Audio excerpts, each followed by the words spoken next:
Alright, now let's just begin with the string comparison. Basically अपने को इसमें करना क्या है कि अभी ए दो बार है तो ए टू करना है, ओके, कॉम्प्रेस करना है स्ट्रिंग को।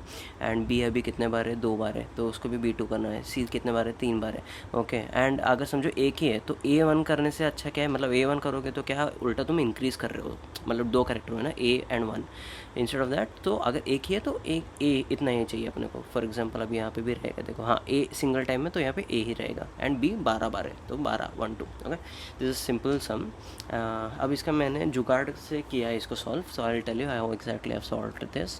काउंट इक्वल टू 0 रखा है मैंने, ओके। तो मैं क्या कर रहा हूँ, मैं will tell you the logic. So मैं काउंट 0 रखा हूँ, तो पहला कैरेक्टर मैं ले रहा हूँ, उसको काउंट कर रहा हूँ, and I am checking if this character is equivalent to the first character which I have got in here, okay. Current character जो है अगर वो डिफरेंट है क्या, अगर डिफरेंट है तो what I am doing is I am appending that into list. So A की वैल्यू डाल रहा हूँ and I am checking condition, okay. यहाँ पे कंडीशन है कि if count is greater than 1 only then import append the count in this, okay. तो यहाँ पे जो काउंट है, ये काउंट अगर 1 है तो फिर ये अपेंड ही नहीं होगा, सिर्फ ए का ए ही रहेगा। So that is what I am doing here. यहाँ पे आप कंडीशन चेक कर सकते हो, and that's how I am appending the values. And at last what I am doing is I M replacing the character, because अपने को यही character array में चेंजेस करने हैं, ओके। जो इनपुट कैरेक्टर एरे है उसी में चेंजेस करने हैं, and we have to return the total length of the character array, right, okay. So मैंने क्या किया है, जो अपन ने अपेंड की हुई लिस्ट है उसी का लेंथ रिटर्न कर दिया, ताकि क्योंकि अभी करंटली कैसे है कि इस कैरेक्टर में मैंने चेंजेस तो कर दिए हैं, बट इसका लेंथ जो थोड़ा ज़्यादा होएगा, ऑब्वियसली ये जो लेंथ है वही रहेगा ना इसका length. I have just made those changes in here, okay. But to not to complicate sums, I have just return this thing. इसको सॉल्व करने के लिए और थोड़े ज़्यादा what I can say like some more proficient or efficient methods would be available online. So I've not checked on those methods, but I'll tell you what I have done it in the coding part as well. So int count equal to 0 as I said, right? So I've used string builder, you can use a list as well over here, it's fine. So current character को मैंने यहाँ पे count करके लिया है, okay, and I've appended it.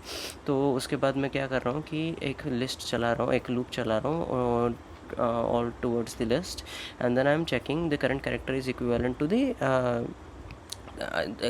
the current which we have stored is equivalent to the current character which we are traversing, okay. If it is so, then we are just increasing the count. If not, what we are doing is we are setting the current equal to characters of i, like अभी जो b आने वाला है वो current को set करेंगे, और फिर जो count है if that is greater than 1, अभी जो पिछला वाला जो count था, if it is greater than 1, we are just storing that thing as in this sb thing, okay. And after that we are also storing the current, जो change हुआ character था तो उसको भी सेव करना पड़ेगा ना, तो b की वैल्यू जो है वो भी सेव कर रहे हैं। उसके बाद फिर काउंट इक्वल टू 1 कर रहे हैं, क्योंकि इसका काउंट अभी अगले लूप में ये काउंट कंसिडर नहीं होगा, तो इसके लिए अपने को 0 नहीं, इसको 1 रखना पड़ेगा। एंड सिमिलरली एग्जिट होने के बाद क्या होता है ना कि ये वाला अपेंड नहीं होता है, जो लास्ट वाला C3 है ना वो अपेंड नहीं होता है।